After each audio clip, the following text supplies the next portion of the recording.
Good morning, good afternoon, good evening, whatever the case may be. Welcome to this ICS live event, Translation of in vivo preclinical research, problems and solutions. I'm the chair today. I'm Matthew Fraser.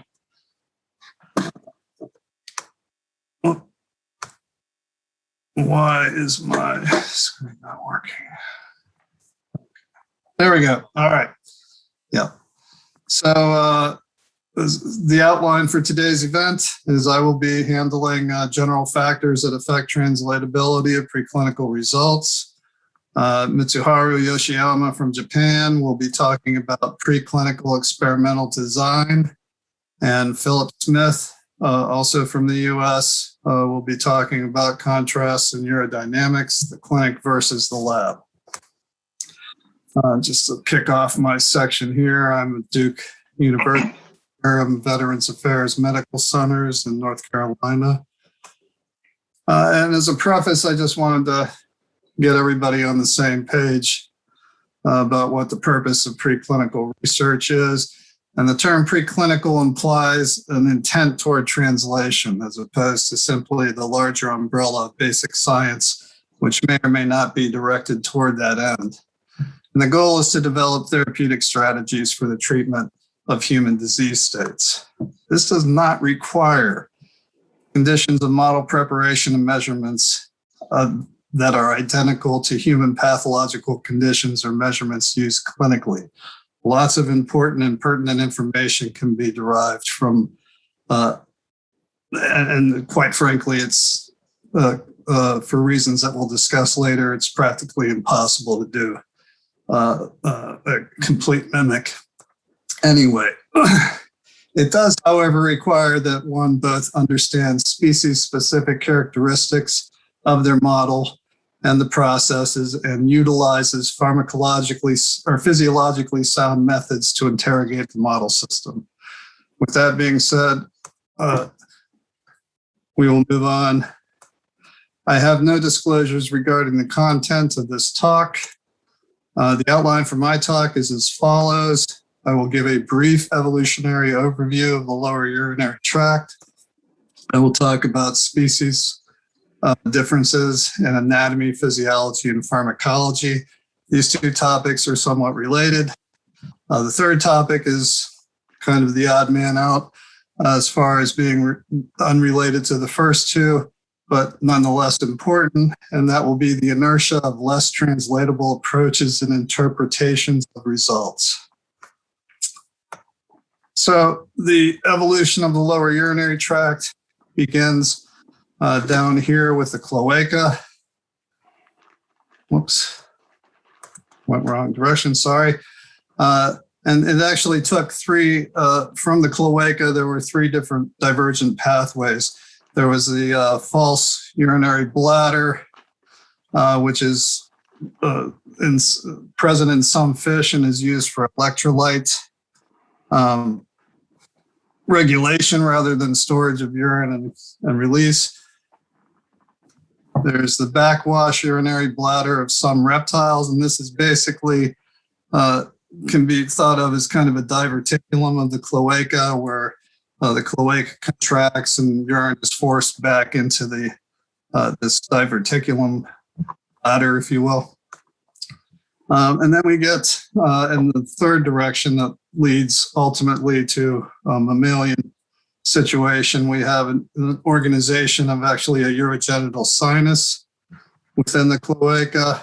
We have the development of ureteral urinary bladder, that is an actual bladder with ureters entering into it rather than the cloaca. We have with marsupials, we have an externally separated urogenital and distal gut opening. And then the true urethra doesn't appear actually until placental mammals. It's probably more important in the extinction of the dinosaurs than the asteroid was.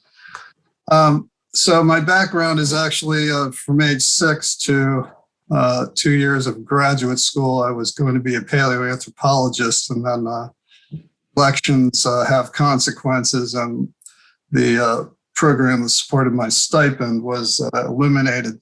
So I moved on from that. But I'm an evolutionary biologist at heart. And there are two major ways that evolutionary biologists sort out phylogenetic relationships. One is via systematic zoology, which relies largely on anatomic physiological features.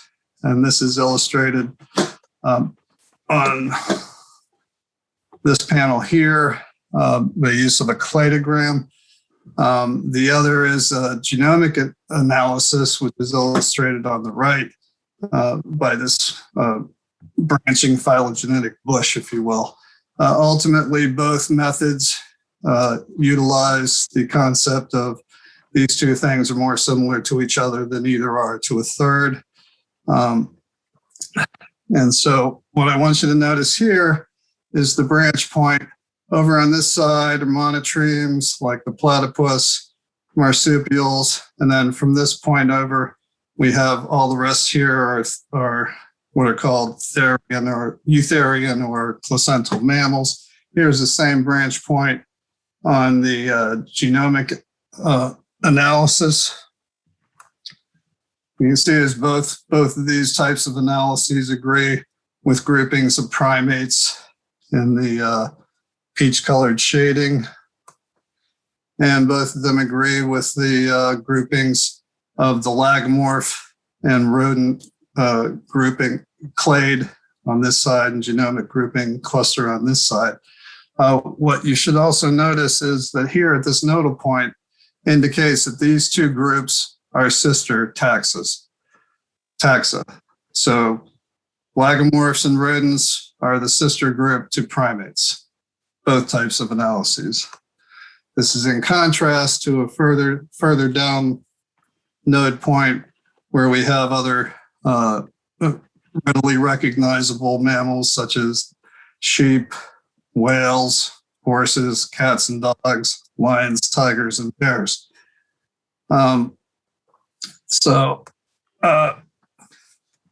As far as evolutionary considerations are concerned, we're looking, if we want to study translationally relevant lower urinary tract function, we're going to want to use a placental mammal, the reason being that they're the only ones that have an actual urethra. The sister clade to primates is rodents and lagomorphs. And thus, if you're looking to study animals that are more closely related to us, that would be the non-human primates and the rodent lagomorphs. Other considerations you may want to consider when you're setting up to do research such as this is size. Size is important because the ease of surgical manipulation. If you're implanting devices, you don't want it to be like the size of a Volkswagen relative to the animal size, inserted subcutaneously. Availability of a long-lasting, workable anesthetic. And what I mean by that is an anesthetic that maintains a plane of anesthesia so that you're not going up and down by redosing in and out of different pharmacological levels of anesthetic. And by workable, I mean it allows a lower urinary tract to actually function, right? So morphine's great. It's great anesthetic. Knocks them out cold. Totally wipes out lower urinary tract function. So it's a no-go. Urethane, on the other hand, gives you an 8 to 12 hour level plane of anesthesia and allows for pretty close to normal functioning of lower urinary tract function. Next, we're going to move on to species differences in anatomy, physiology, and pharmacology. And the anatomic consideration is actually the urethral orifice location. And this ranges from intravaginal to extrapelvic. And by pelvic, I'm referring to right outside, right underneath the pelvic floor. In females only, we have intravaginal and intravestibular, and males, they're all extrapelvic. The penis comes up around out of the opening of the pelvis over the pubic symphysis. For intravaginal, we have rabbits. Female rabbits have a very unusual vaginal anatomy, and the urethra opens up about halfway in, a very long vagina. Intravestibular, that's the condition that human females have. Also, similarly, cats and dogs with various points relative to the opening of the vagina. Extrapelvic, as I said before, all males have this, but in fact, miriform females also have this. They have a penile-like raphe, dry skin between the vagina and the external urethral meatus. So the reason why this is important is because of ease of catheterization and possible influences on physiology. So as we know, passive resistance is related to length. So the longer the urethra, the more the resistance, all other things being equal. Of note, if you're looking to catheterize transurethral, male muriform rodents cannot be catheterized in that fashion. I made this statement once before and have had one person claim that she was able to do this with a soft catheter type. I haven't been able to verify that. To my knowledge, it's if you're using PE catheters, you can't do it. Other considerations include structure of the pelvis, and this is related to quadruped versus biped locomotor activity, and the tail, control of the tail. So for quadrupeds with tails, levator ani are used for control of the tail, not to form the pelvic floor.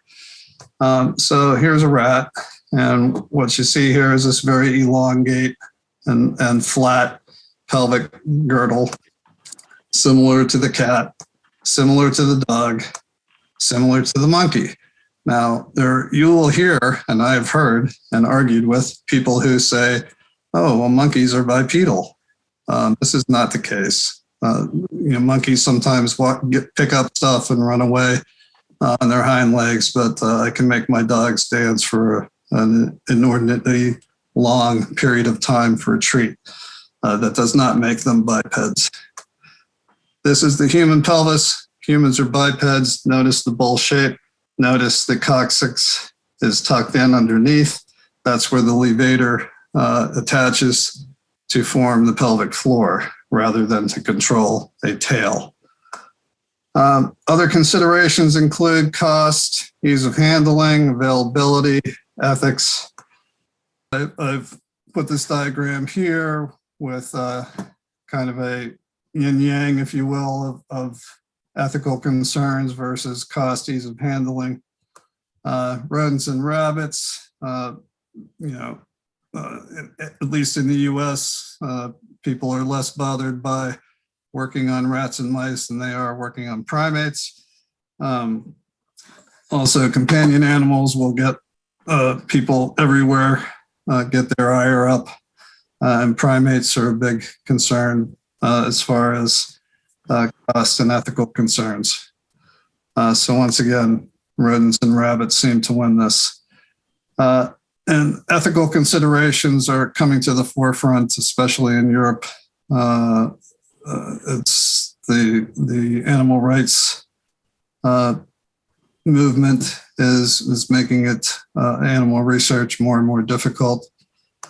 Therefore, it is really imperative that if we're doing animal research, we want to make sure that we're doing the best job that we can.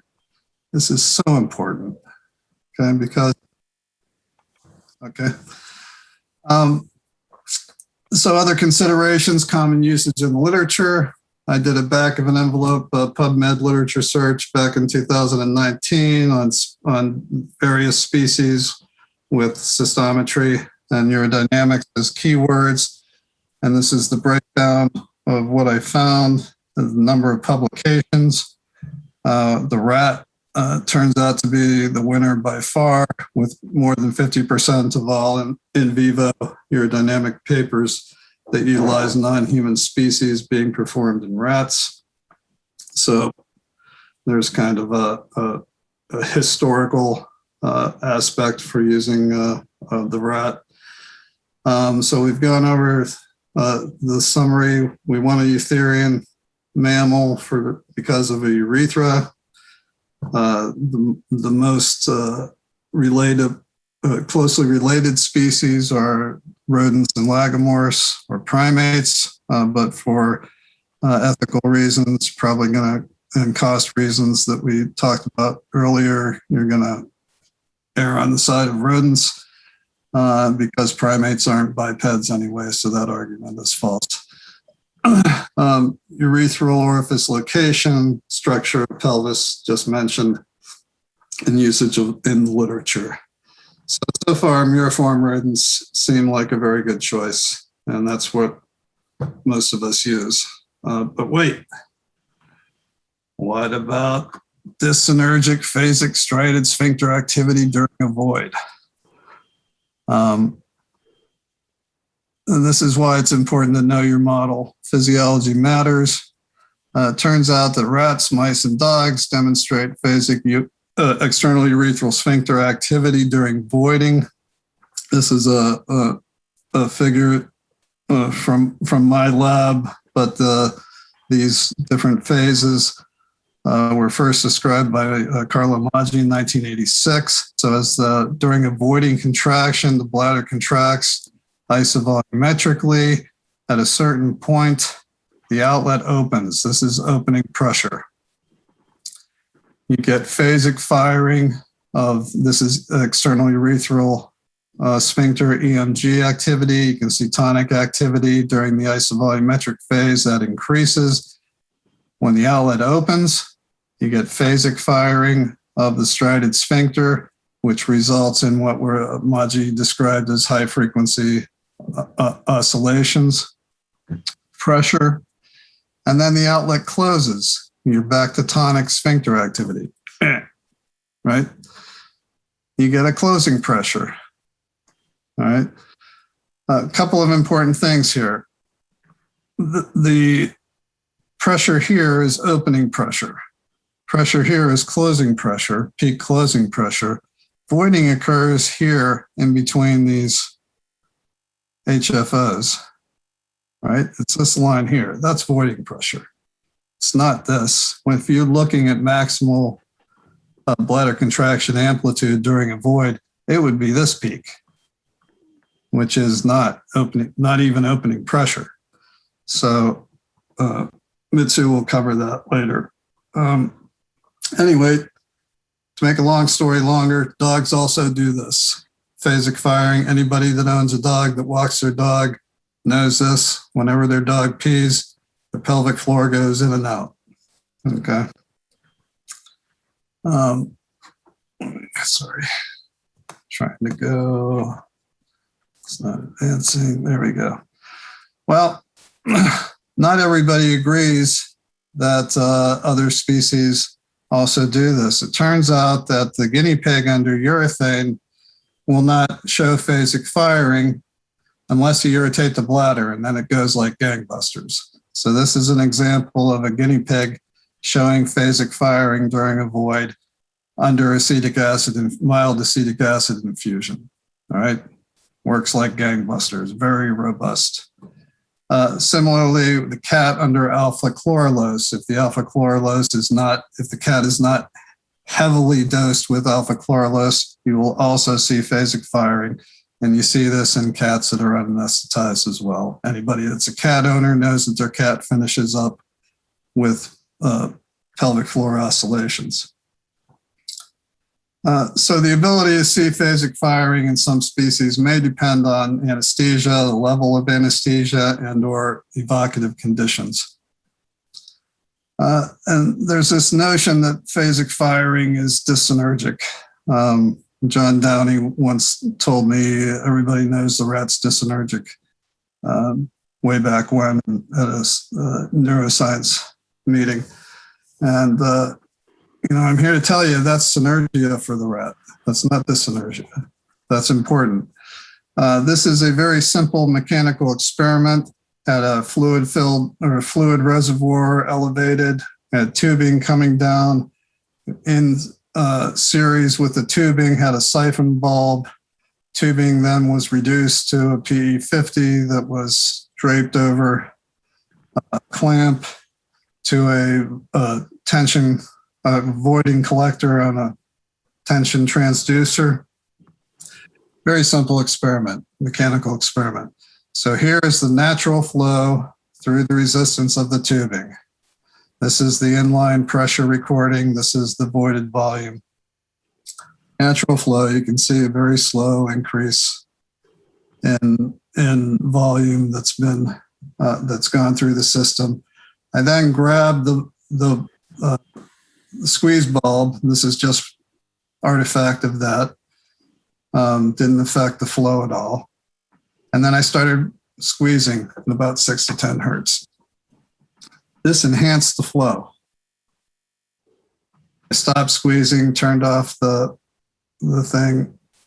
There's no flow. Okay. Phasic firing under a constant pressure head is a pump. So it's important for efficient voiding. Mitsu and I published a paper that demonstrated neuromuscular blockade reduced voiding efficiency dramatically. So this is not dysynergia, this is synergic phasic firing. So normally, and so you say, okay, that's great, Matt. Humans don't do this. Actually, they do. If you have complete suprasacral spinal cord injury, humans have what's called Blavis type 2 dysynergia. That's this. That's phasic firing.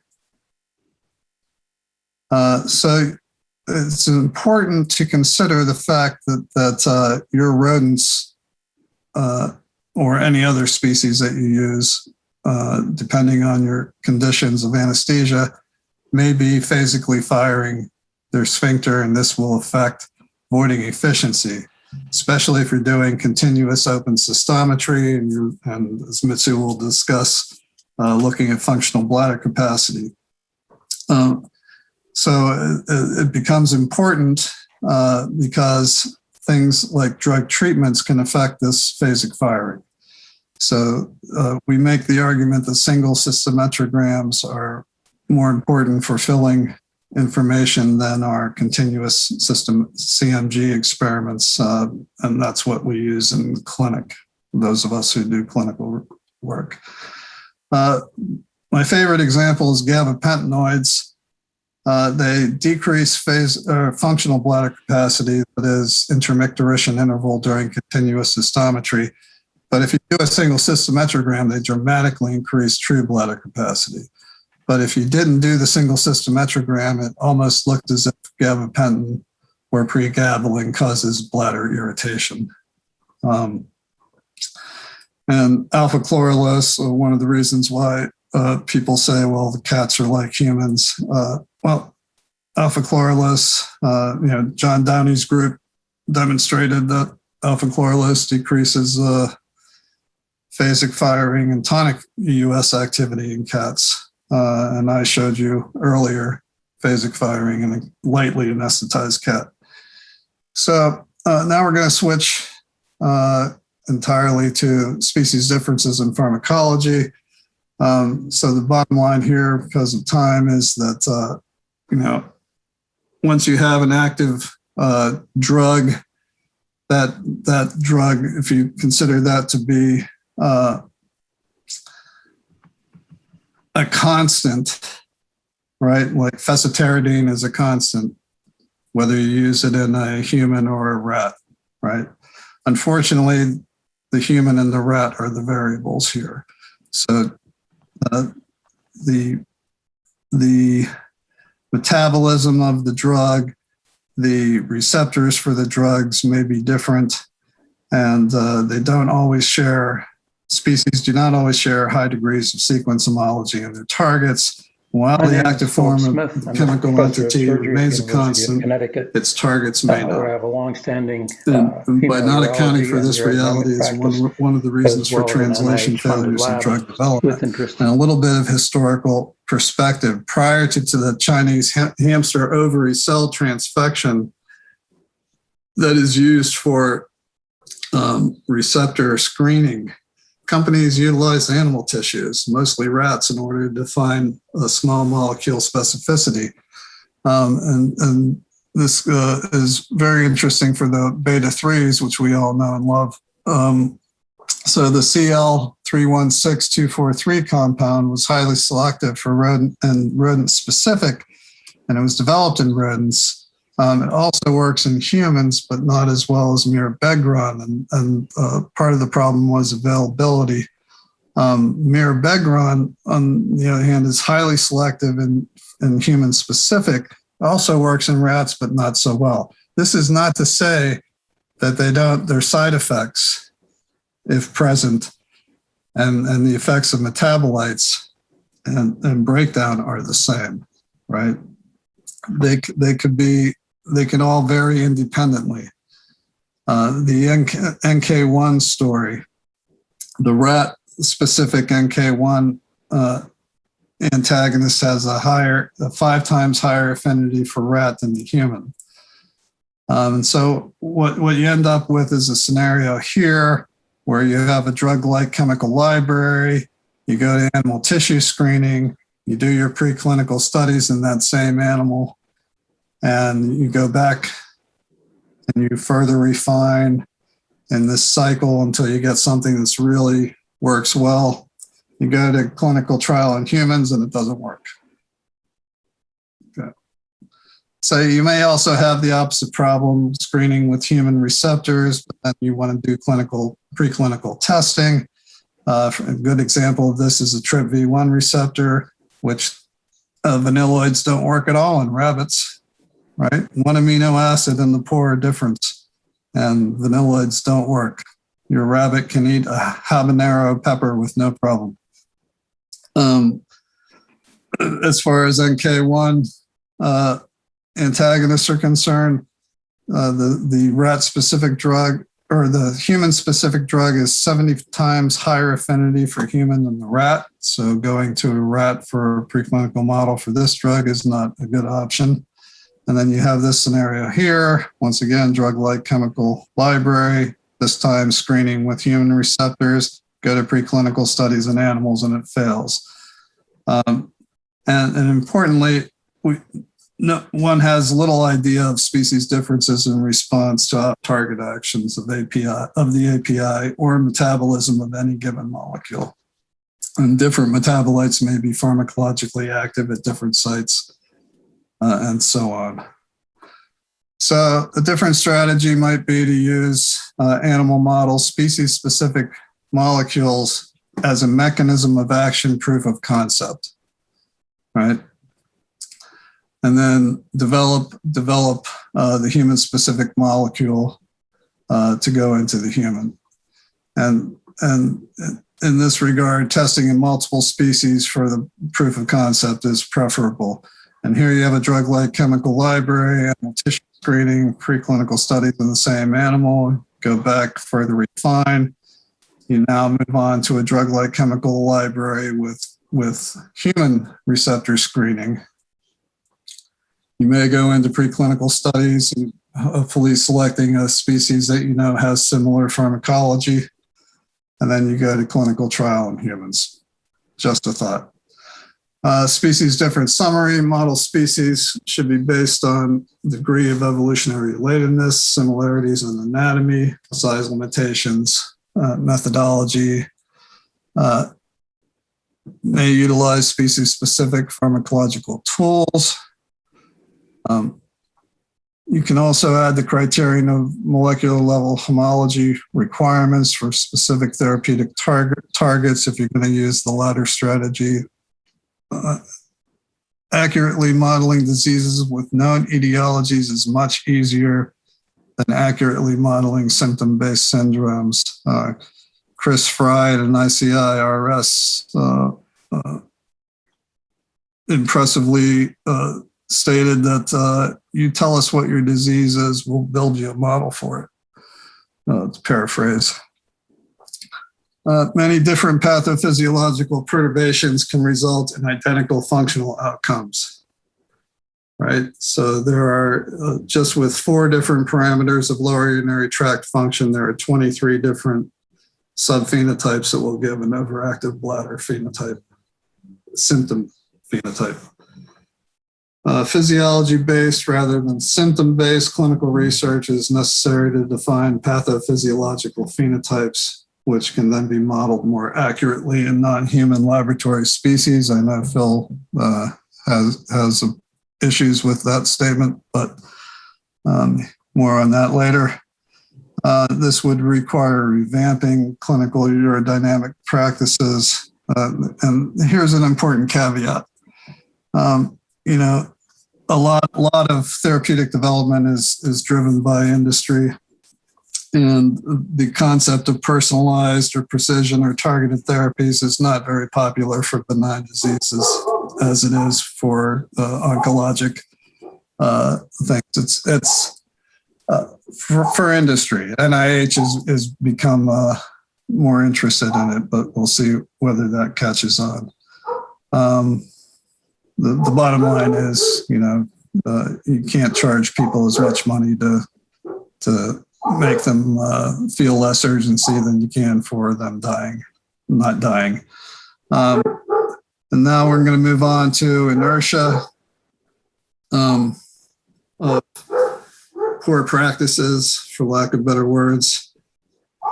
So historically, preclinical testing within mechanisms of actions have been used, has often used screens, right? So if you have a test that works with a particular set of molecules, you'll often utilize that test to screen your library for other similar mechanisms. The forced swim test is used as such a screen for certain classes of antidepressants. And somehow along the way, this notion came that the forced swim test was actually a model for depression, and it is not. It accurately predicts the serotonin reuptake, inhibitor effectiveness for treating depression, but it yields widely inconsistent results when using other types of antidepressants. Its success with predicting SSRI efficacy in an acute setting is, does not relate to their ability to work as antidepressants because it takes weeks for antidepressant effects to kick in. So basically anything that improves endurance like a stimulant would be considered positive in this test. Anything that reduces endurance or strength would register as negative. So a central muscle relaxant would be considered a depressant, which it's not. It's a central muscle relaxant. Okay, so I'm sorry, Roger, go ahead. We're due to move on. Okay, sorry guys. I want to go quickly into a summary. So species differences, know your model's anatomy, physiology, and pharmacology. I had a little spiel here that I somehow ran over. The dogma made me do it. We need to not be guilty of continuing on down paths that are giving us less useful results. And I imagine that this will be, this presentation will be made available. And with that, Roger, does that mean we're open for questions at this point? Or we're moving to Mitsu? Okay, we can move to Mitsu. All right. So with that, I would like to introduce Mitsuharu Yoshiyama of Japan. Go ahead, Mitsu. All right.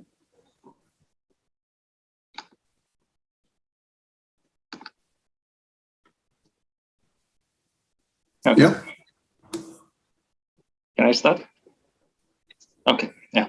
I'm Dr. Yoshiyama from University of Yamanashi, Japan.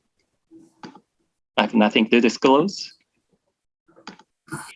These are the contents I'm going to talk about today. First, I want to describe if we can adapt procedures for investigating lower urinary tract symptoms in humans to method for evaluating those in rodents.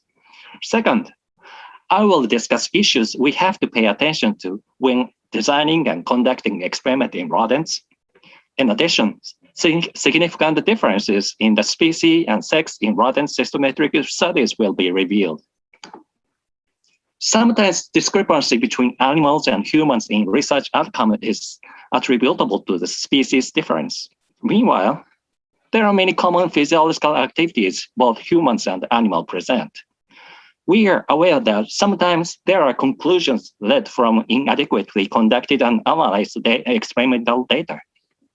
To avoid misconceptions, to save time, and to reduce the number of animals used, we need to review the adequacy of experimental design, data analysis, and interpretation.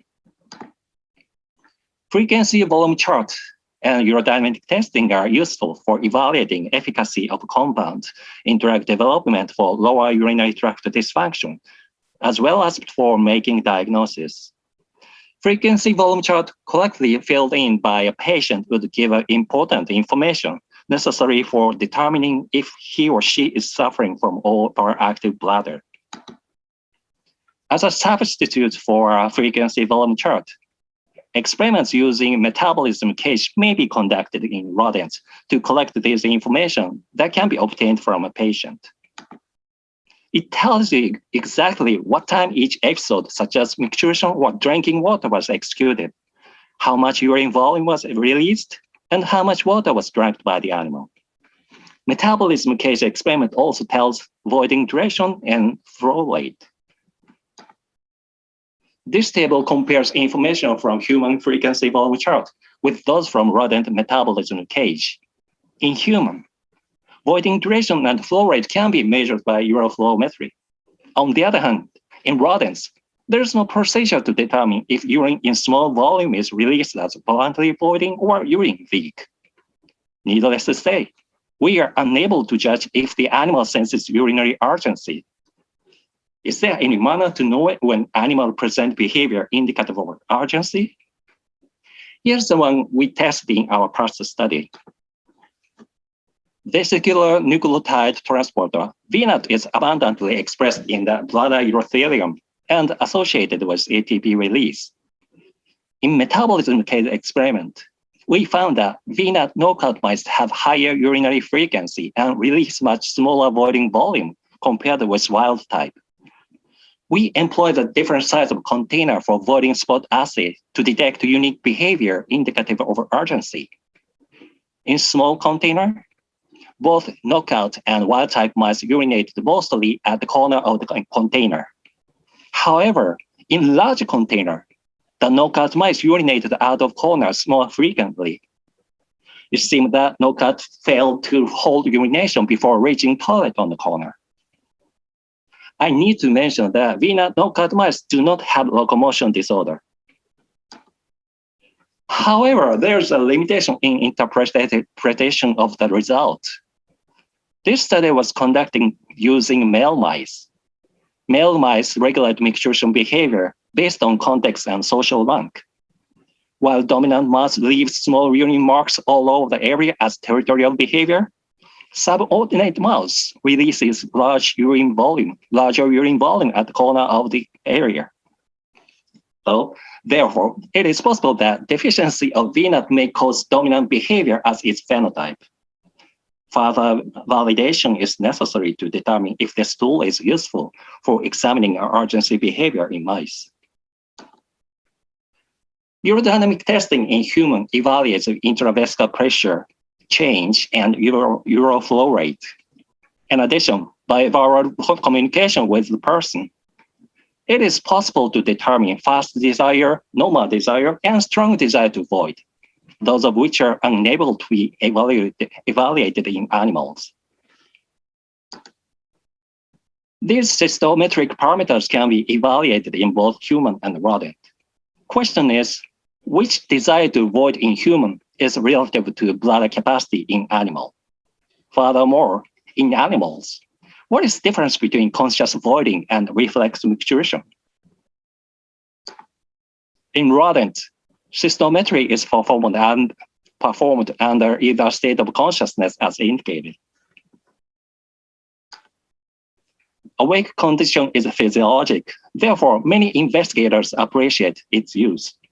Meanwhile, influence of environment factors such as sound and smell are always concerns. Animals' emotive responses would affect outcomes.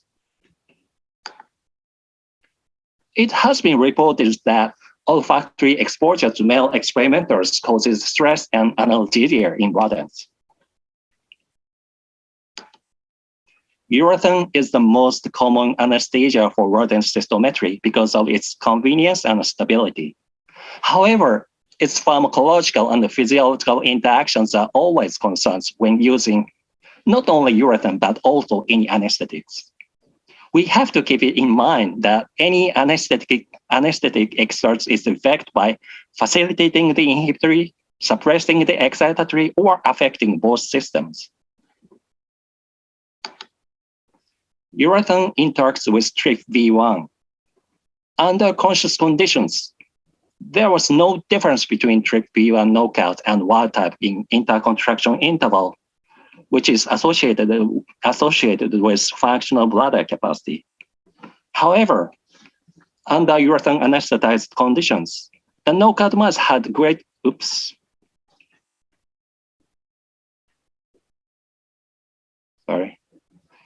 However, under urethane anesthetized conditions, the knockout mice had greater bladder capacity than wild-type mice.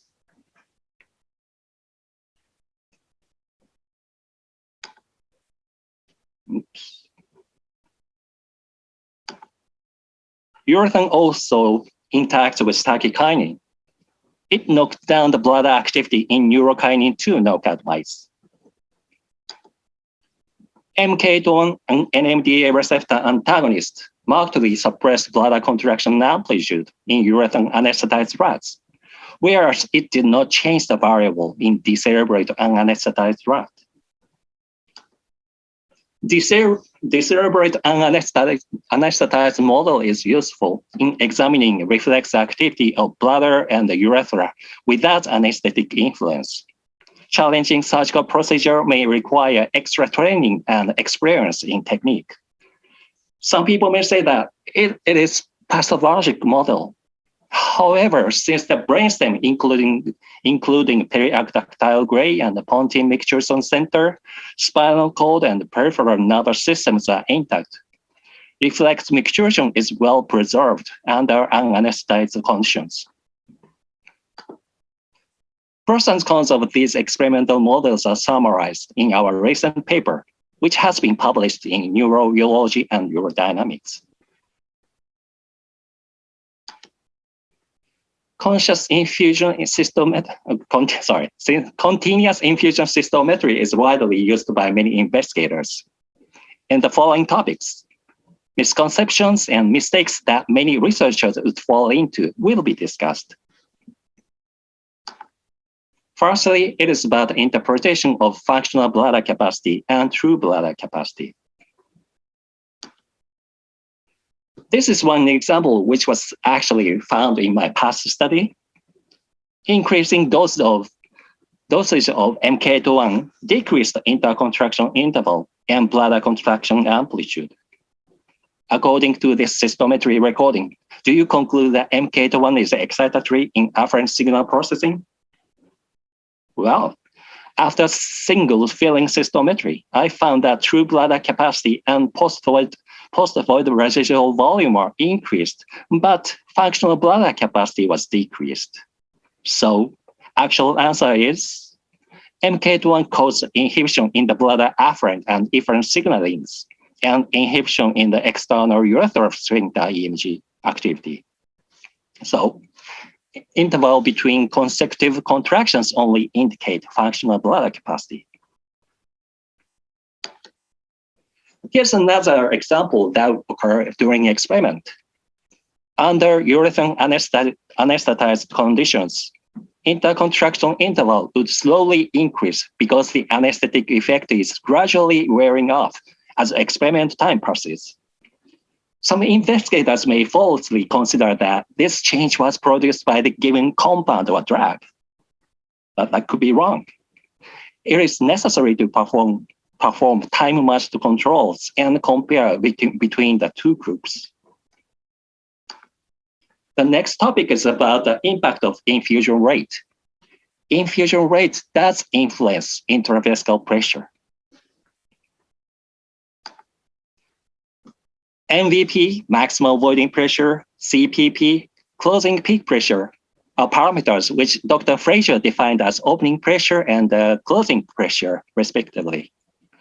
CPP, closing peak pressure, is more increased if the infusion rate is faster. Meanwhile, maximum voiding pressure is not affected by change in infusion rate. Oops. Right here. The same influence was found in the mouse cystometry.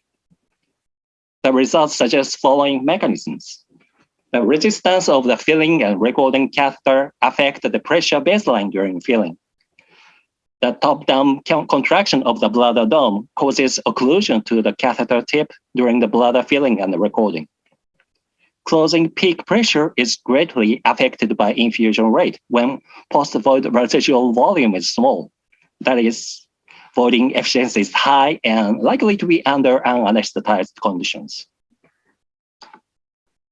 The second phase contraction often masks the first phase contraction. It's a CPP, closing peak pressure, or closing peak pressure. To eliminate the second phase artifact, you may stop the intravesical infusion at the beginning of the bladder contraction, as shown in this picture. Right here. By performing this, you can also evaluate these variables indicated in the slide. Right. Change in infusion rate does affect bladder capacity. Change in infusion rate did not influence functional bladder capacity in awake restrained rats. However, in urethral anesthetized rats, functional bladder capacity decreased as infusion rate increased. In contrast, functional bladder capacity increased as infusion rate decreased in decerebrate unanesthetized rats. Interestingly, this margin study in the middle table showed that effect of capsaicin on bladder capacity was revealed only during the slowest infusion rate, but not during other infusion rate. The results suggest that change in infusion speeds for bladder filling stimulate different afferent nerves accordingly. In the next, all right, thank you, Roger. In the next, pressure-volume relationship and bladder compliance will be discussed. Many investigators, including myself, conveniently estimate bladder compliance by calculation formula as indicated on the bottom. The top panel shows the pressure-volume relationship of purinergic P2Y6 knockout and wild-type mice. There's no difference between the two groups.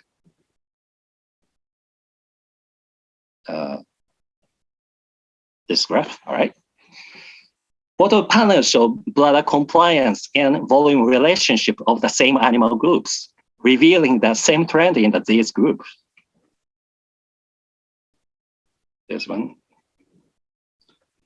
Importantly, wild type has much greater volume threshold for inducing micturition compared to purinergic P2Y6 knockout.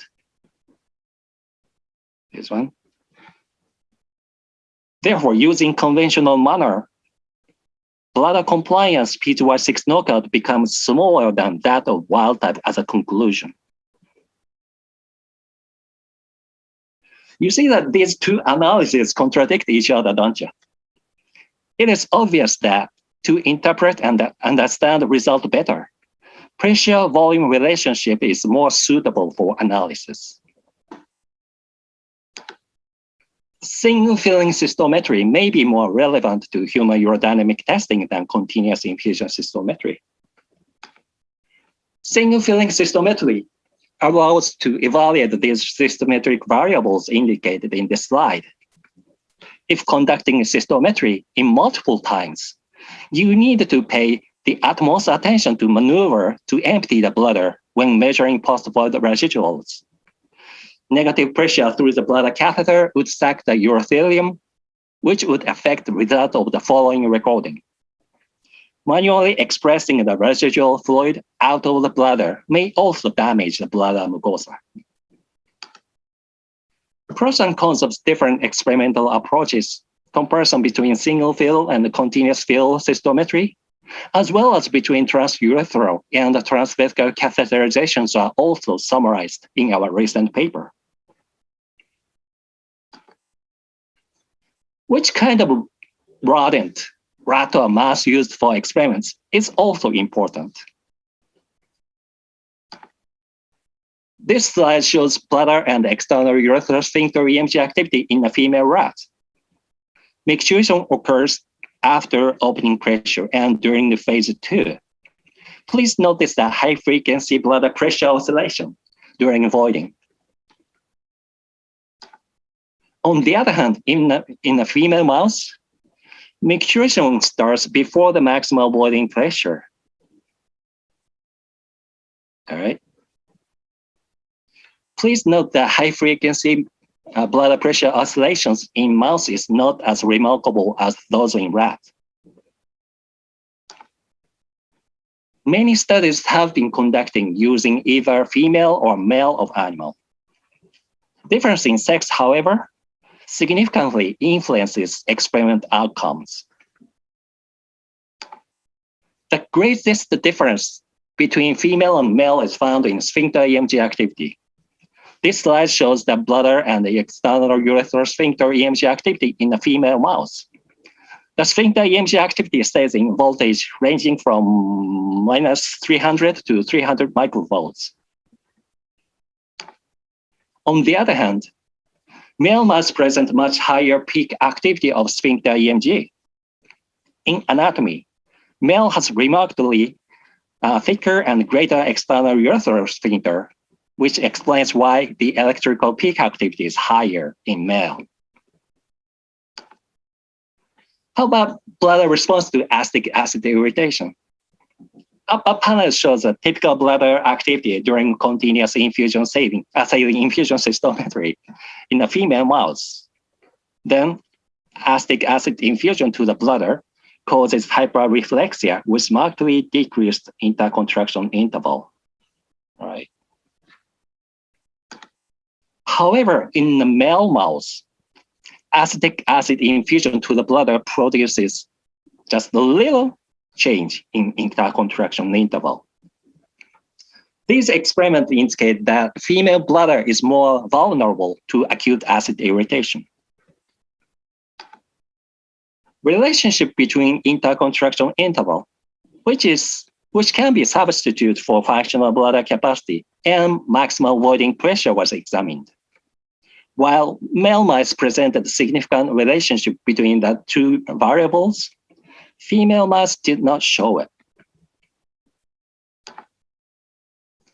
Comparison between metabotropic glutamatergic receptor subtype 1A knockout and wild type in cystometric evaluations revealed that in female mouse, there are great differences in voided volume and the volume threshold for inducing micturition between knockout and wild type, with knockout mice presenting about the double of this variable of wild type.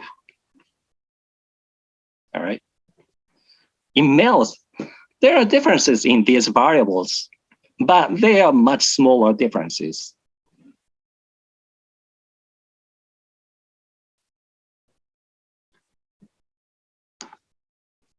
the difference between the sexes was also confirmed in metabolism cage experiments.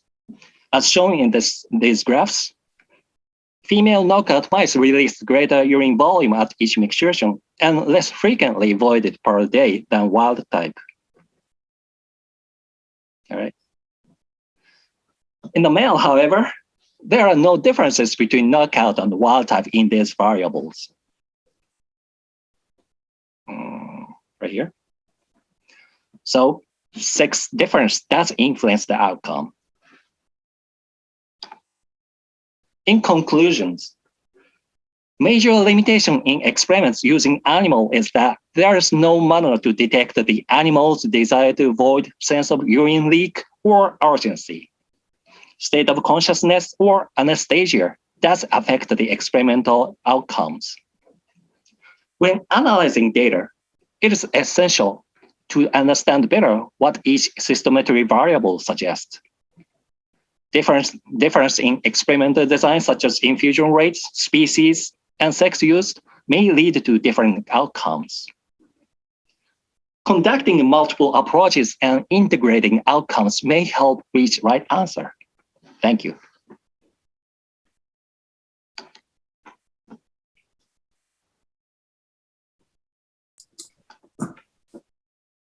Thank you very much, Mitsu. I think we have some time, and so I'd like to pose a discussion question or topic, and that is the question of whether or not the awake animal model is really, aside from the potential influences of anesthetics pharmacologically, is really functionally any different than the anesthetized animal. And this, I mean, we're using such super physiological flow rates when we do our experiments that we're really not giving the animal an option to void or not to, right? So our environmental, I mean, this is something I agree with the environmental influences, and we included that in our paper.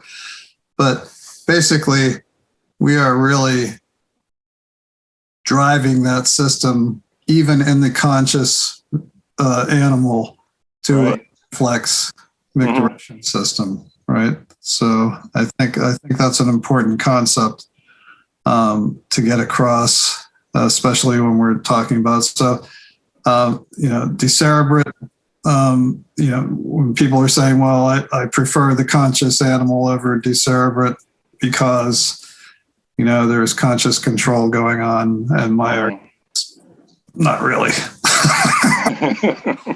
not if you're driving the system at such super physiological flow rates. So if you can do decerebrate, I'm a big fan of that. Preclinical. So in my view, preclinical research really is looking at, if you're doing cystometry, you're testing reflex micturition. Any way you cut it. Yeah. Do you have any opinions on that, Phil? Yeah, I do. I think one of the grave errors we make is assuming that super brainstem LUT control does not significantly differ between humans and our animal models. And I'm going to get into that in my talk. There's a whole layer of processing, at least, that happens in humans that does not happen in rodents. There's really nothing above anterior cingulate that affects lower urinary tract control in rodents. And until we figure out how to interrogate cortical influence on voiding, my opinion is our rodent models need to be limited to brainstem prep such as urethane or help me out, Matt. Decerebrate models. Thank you. Or things like voiding spot assay, where you can look at physiologic filling rates and assess some sort of behavioral outcome. But even then, I think you need to be exceptionally circumspect about what you interpret into those, because the nature of the control, because we can't speak English or some known language with animals, we don't really know what the nature of their experience. Mm-hmm. Right, and this gets Exactly. into questions of territoriality and marking behavior, and people, rodents' behavior. Our anthropomorphizing of animal behavior is hugely dangerous, as you indicate. The other fun thing is that there's this notion that phasic firing and virtually all other species known as a method for avoiding has been associated with things like territory and marking behavior, and that's just not true. Anybody that owns a dog knows that all you have to do is start and stop to mark. Phasic firing of the sphincter can produce a continuous stream that varies in amplitude of volume, but it's not interrupted. All you need to do to mark is to be able to start and stop. Pulsatile phasic firing of the sphincter during a micturition event is not a requirement for that. Yeah, I'd like to comment quickly on that if I can. And you and I have talked some about this in that if you're using urine as a marking fluid, you want to preserve a precious resource, whereas if you are voiding, you want to get rid of bladder content. And so it makes sense to me that in the evolution of voiding versus marking, that there would be a difference in sphincter control to control the volume. And so it's not a universal monolithic activation. It is a continuous variable. Yeah, but having said that, Phil, so my dogs, if they've gone a while, if I'm at work for longer than usual and I come home, they will squat and they will just empty their bladders, right? And it looks synergic. It does not look like pulsatile voiding. No. It is pulsatile voiding. I know if you measure it, but I've also had dogs, and if you watch them, it looks continuous until the end. Exactly. So it's not, and anybody's been to a rock concert in the United States knows that humans also mark territory. If it's outdoors. Well, on that topic, I'd also like to point out, just based on my urodynamic experience, pulsatile voiding is not all that rare in symptomatic humans. Yeah. It's far more, I think it's vastly underestimated, both in terms of its prevalence and its occurrence. And because we don't do urodynamics in asymptomatic patients, we don't know how many people fail the textbook test of quote unquote pontine synergic voiding. Yeah. All right, so Roger, is it time to move on? All right. We'll move on now to Dr. Smith's presentation.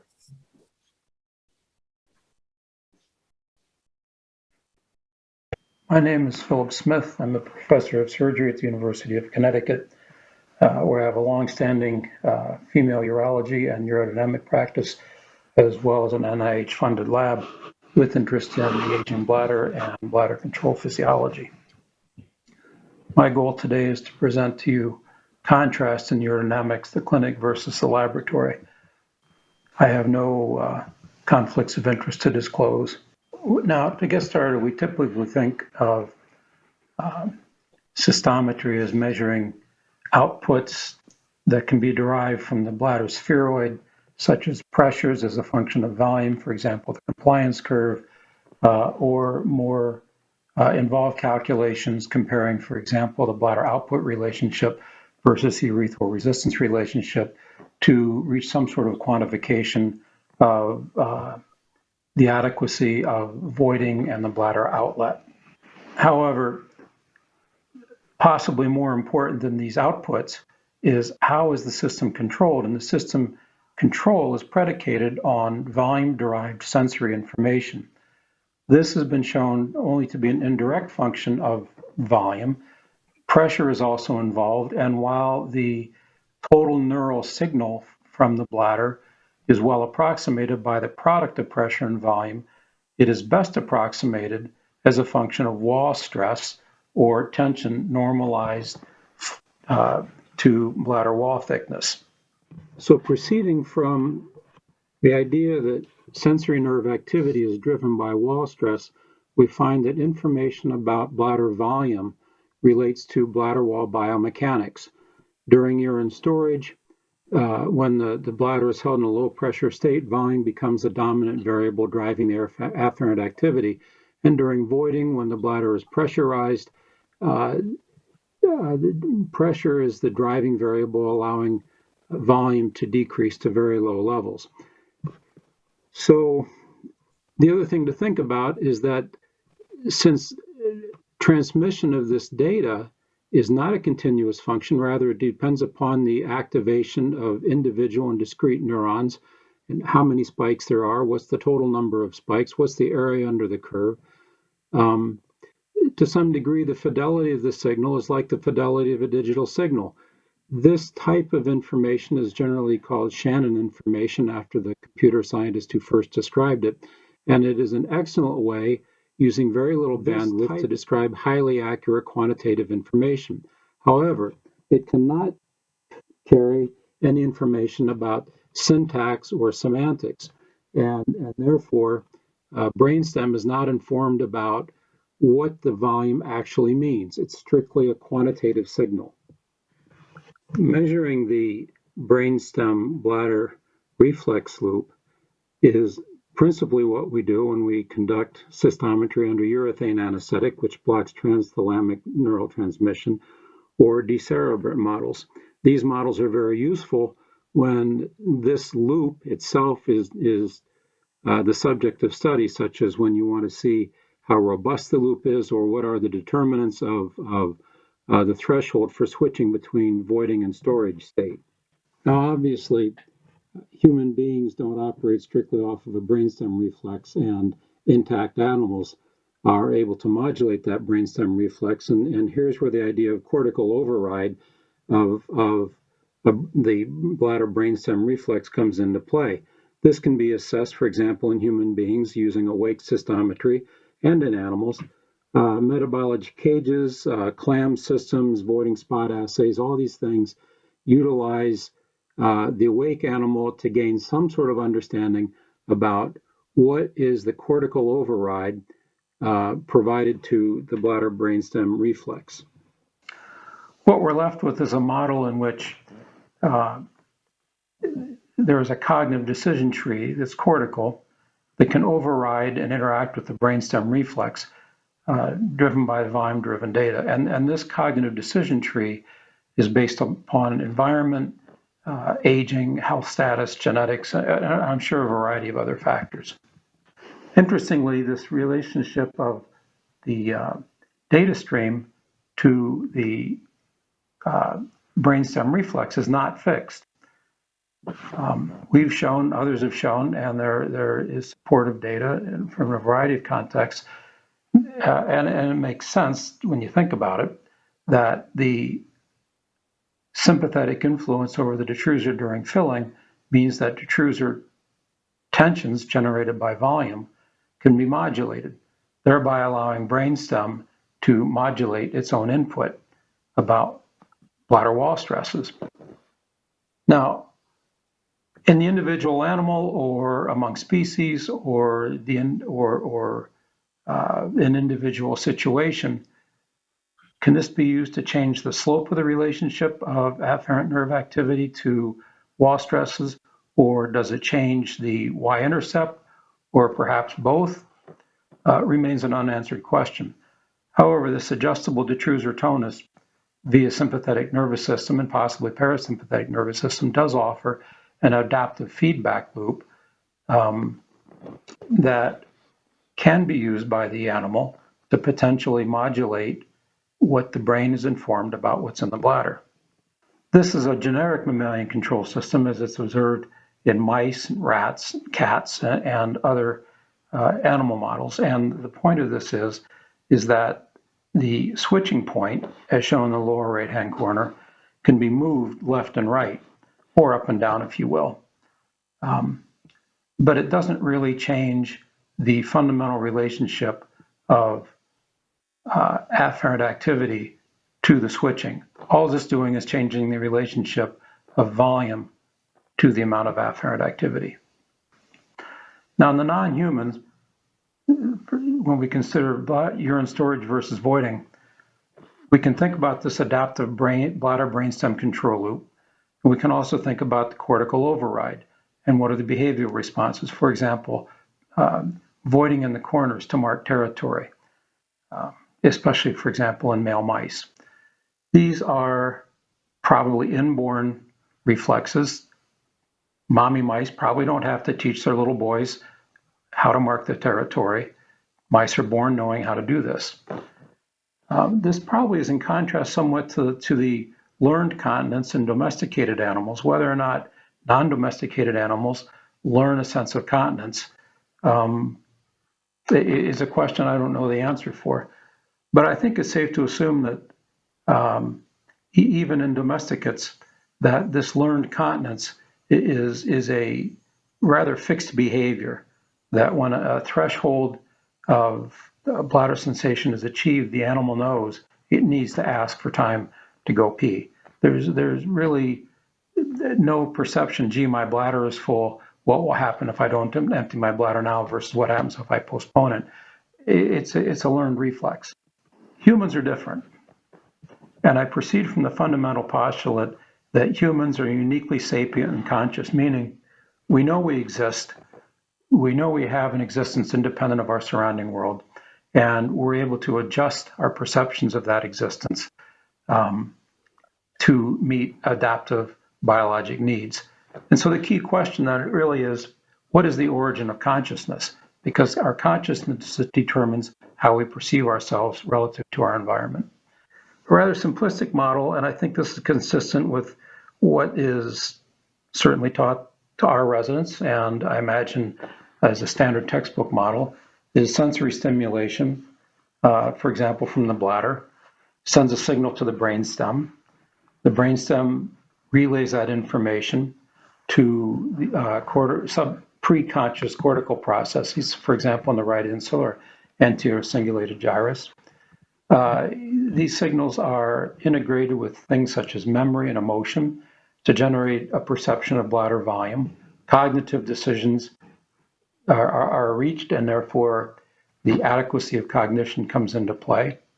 And a response is decided, and brainstem and motor cortex are appropriately activated to take some sort of action in response to the sensory stimulation. Meanwhile, the system is monitoring itself to ensure that it is indeed in the state that it desires to be at the time being.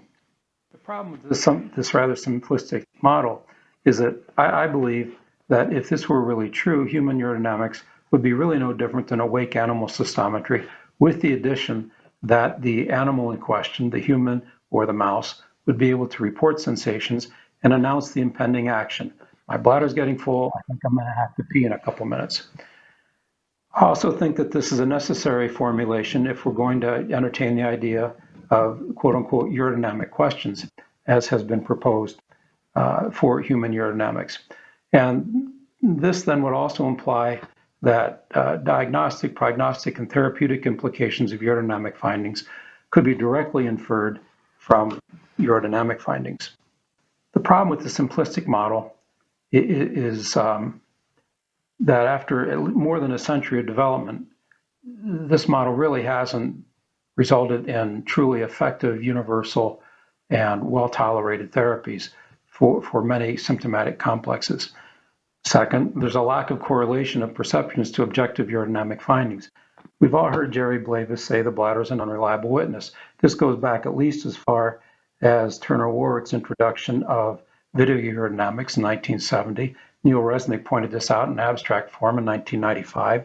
And a more recent study has confirmed that the relationship of urodynamic normalcy or pathology is only loosely related to patient reports. And in fact, there are many patients who are asymptomatic who have abnormal urodynamics, and vice versa.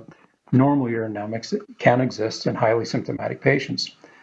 I think part of the problem is that there's uncertainty regarding what's pathology versus adaptive change. For example, diminished volume sensitivity in older animals or older adults. This is often regarded as a pathology of aging, but is it?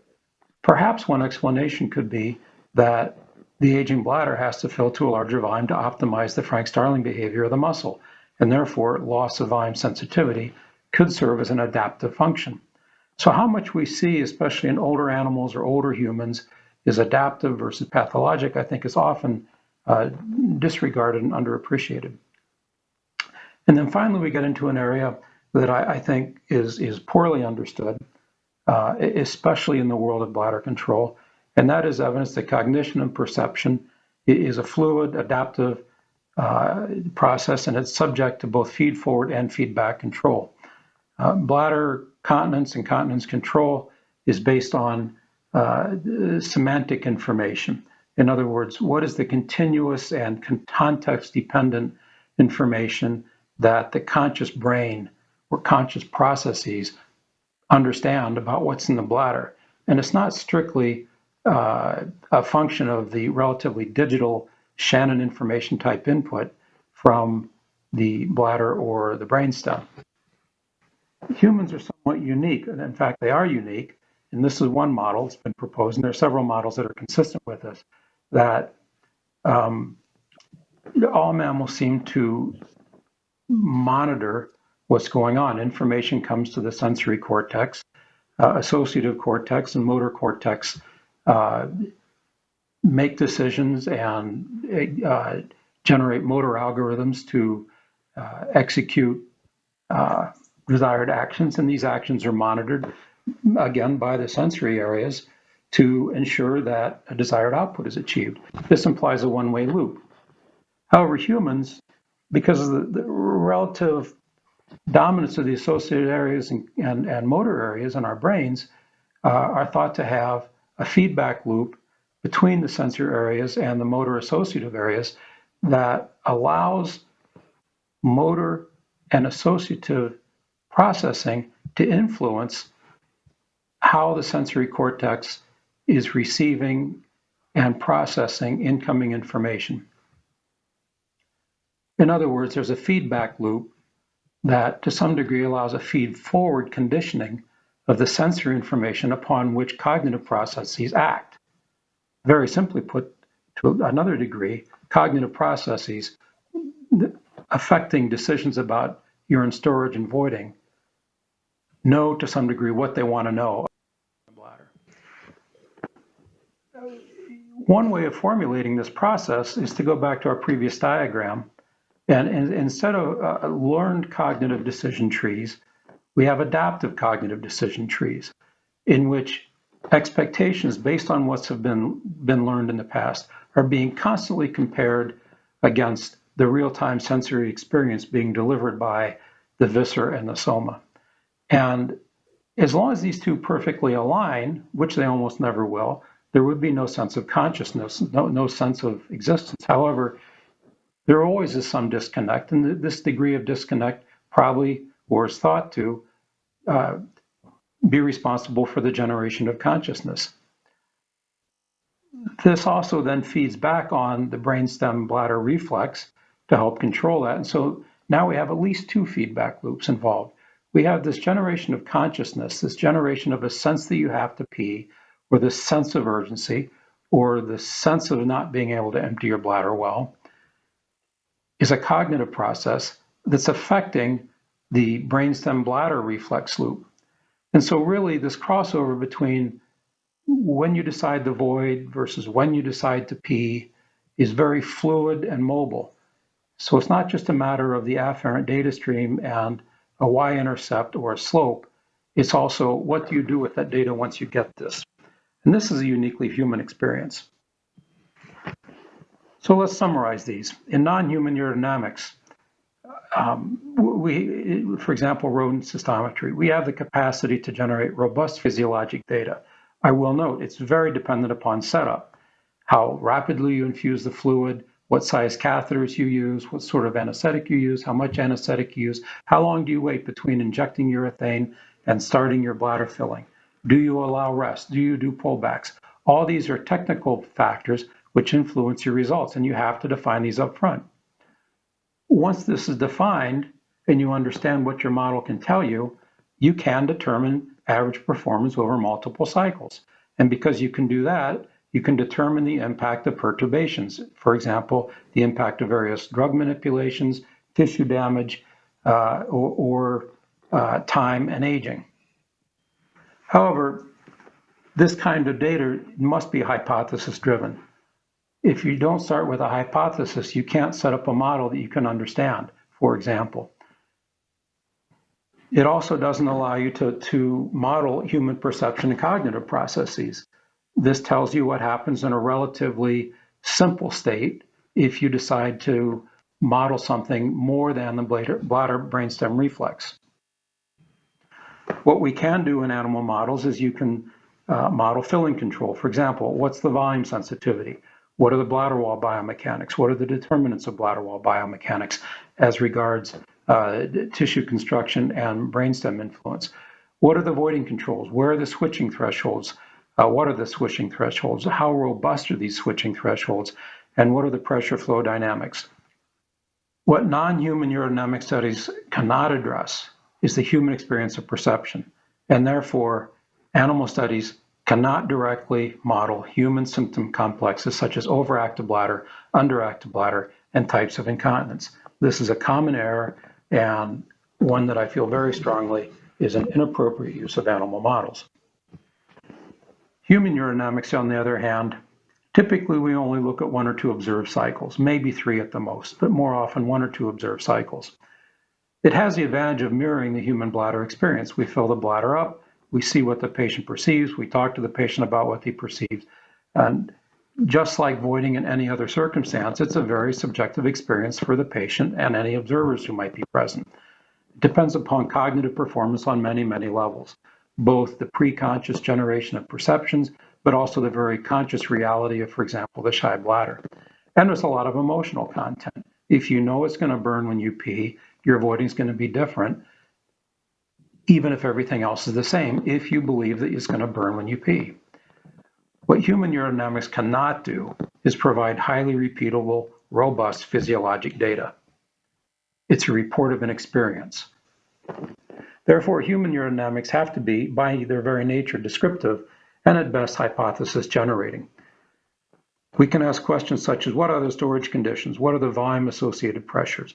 We can ask what is the urinary reservoir? Is it the bladder? Is it the bladder in the upper tracts? Is it the bladder augmented by a large diverticulum? We can ask questions about what's the emptying mechanism and the dynamics. Does this pressure flow characteristic fit with an obstructive pattern? Is this generated by detrusor pressure or some combination of Valsalva and detrusor pressure? And finally, we can ask, what does the patient know about their bladder and what is the adequacy or insufficiency of control? We may not be able to determine why these things are, but we can compare these kind of findings with the broad range of what's known and gain some sort of understanding about how this patient in my office now compares with the broad human experience. As I've translated this in my own clinical practice and my resident teachings, I've used these factors to come up with something I call the Smith priorities, and our residents have to learn the priorities. And the clinical indications for urodynamics in my mind are the following. Priorities 1, 2, and 3. Is urine stored under low pressure? Do you know what the urinary reservoir is? And what's the emptying mechanism and dynamic? And if you can learn this from the patient's history and a simple examination, there's no reason to do urodynamics, none. However, if any one or more of these 3 priorities cannot be understood from the patient's history or simple examination, urodynamics is the only way to get at this information. Therefore, these are the three primary indications for human urodynamics, in my opinion. The fourth priority, what does the patient know about their bladder and what is the adequacy and insufficiency of control? I don't think you need urodynamics, for example, to understand sphincteric incontinence. You can watch the patient cough and pee and get some understanding about that. Understanding the idea of overactive bladder. All you need to know is volumes and post-void residuals. You don't need urodynamics to understand what overactive bladder means for the patient as regards volume handling. So in summary, I would just like to point out that there are some basic comparisons between animal, non-human, and human urodynamics. Animals allow us to study brainstem bladder reflexes, the inborn cortical override, content coding. They have to be hypothesis driven. And if you observe these things, you have the potential for robust objective results.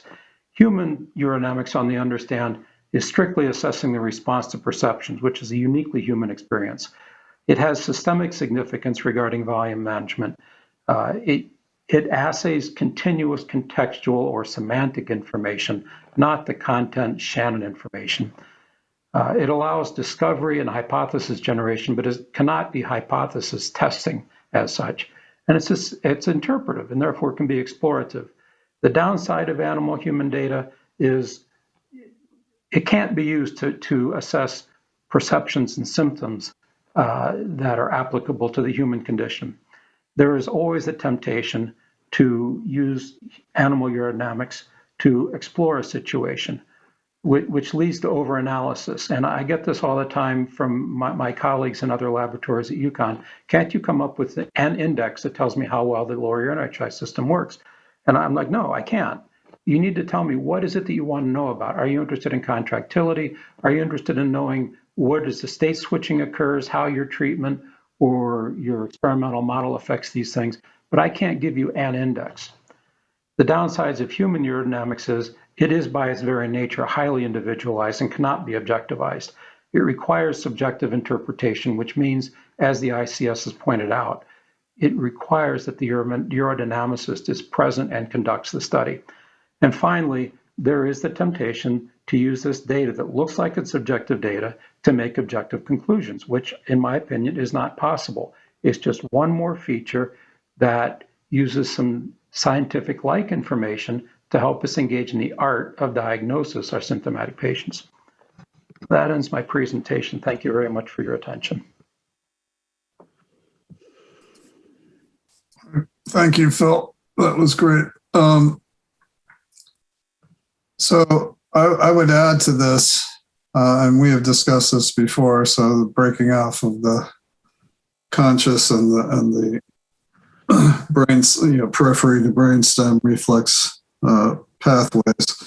So in my view, when we're looking for a therapeutic translation, we're really addressing the latter. We're addressing the reflex pathways from the periphery through the brainstem. The conscious control imposed on that by the humans is, if we can, is not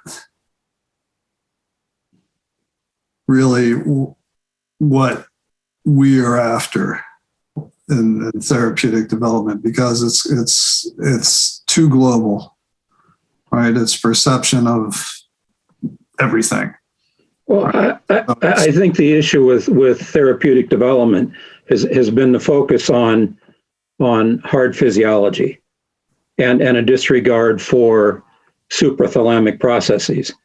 When the patient comes to see me in the clinic, they want their bladder symptoms fixed. They don't care about their filling pressures. They don't care about whether they have reflux or not. They don't care about their BOR versus URR. They want their symptoms fixed. As the urodynamicist, I don't want my patient to die of a high pressure reservoir. And to understand how their system works, I need some sort of semi-objective data, even though it's not really objective. But more importantly, I don't think it's really feasible to understand what this subjective data really means unless you have a basic grounding in what do we know about the objective functionality of lower urinary tract. So the real work that needs to be done is we've got this huge amount of data on brainstem bladder loop. I mean, all three of us have engaged in that along with dozens and dozens of other people. And there's this whole science about generation of cognition, which the lower urinary tract world, to my estimation, is ignored. And it needs to be addressed. And so the real research opportunities, yes, we need to refine our animal models and understand them better, but we need to develop some understanding about how do human sensations derive from the physiology. And just because I presented this as sort of two physical or two feedback loops, a brainstem bladder loop and a perceptual loop, I have no idea what's in between. There may be many other mechanisms of feedback in between. And I think this is the future of translational science and as regards lower urinary tract control and how does this translate to clinical medicine? Yeah. So my response to that is that yes, there's 40 plus years of tons of people doing animal research, but I would argue they haven't been doing it well. So we don't really know scads and scads of information about it. We think we know scads and scads. People are amazed when you bring up Sherrington's early experiments because they never heard of it before. And people are continuously reinventing the wheel because things like journal limitations on references and self-citation because of that, because of promotion. So 80% of the references are your own in a 20 reference article. And so I would argue that we don't know a lot about the basic physiology and pharmacology of the periphery to brainstem. And as that is feeding into any of the higher level cognitive processing and interacting with the emotive and things like that, I think that is a necessary thing and remains viable targets for therapeutic development. The other thing that I think we got to get away from is people do all of these tests, whether it be voided spots on paper to metabolic cage to continuous cystometry and then all the different preparations and pathological models. They actually have lost what I was going to say. Yep, lost it. Sorry. Well, I think there. It was going to be great. We tend to look at single factors. I mean, if you turn on TRPV1, what happens to the cystometry? And we think we learned something. And the reality is, if you turn on a beta receptor, what happens to BK channels is dependent upon multiple factors. And that's just within the hard physiology of the bladder wall of the detrusor. At some point, we're going to have to get the computational biologists on board so we can create models that look at these multiple factors, both within the bladder wall, and then as we begin to gather data about the suprathalamic processes, how can we then incorporate those as well? No doubt. I agree with that statement entirely. So I remembered my point. Yeah. We go through all of this, and then we say, look what happened with the bladder. And it's like, no, you can't say that. It happened to the lower urinary tract. Yeah. Whole thing. It's not the bladder. Yeah. Right. I would take it one step further, Matt, and say it happened to the system. It happened to the system. And that's probably, if anybody takes away anything from this, and whatever level you're looking at, it's the whole system, right? It's not when somebody says, well, we did this and look what happened to the bladder, by golly. That's not it.